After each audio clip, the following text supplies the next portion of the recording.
जिंदगी खुदा की अता करदा वो ब्लेसिंग्स जिससे हर जानिब बहार है।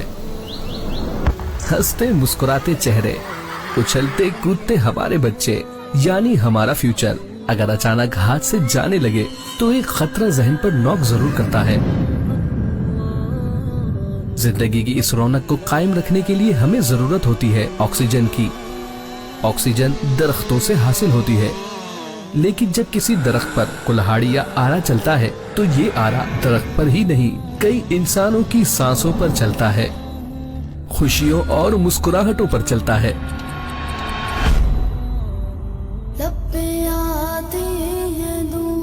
ऐसे में फिक्र के साथ साथ जरूरत होती है एक कदम की, जी अमली कदम की।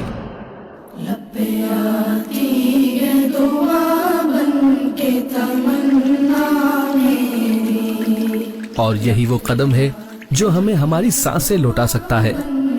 कदम बढ़ाएं, पौधा लगाएं, क्योंकि पौधे ऑक्सीजन ही नहीं जिंदगी भी है। आए मिलकर अपने अपने हिस्से का पौधा लगाएं और करोड़ों लोगों की जिंदगियां बचाएं। जिंदगी शम्मा की सूरत हो खुदाया।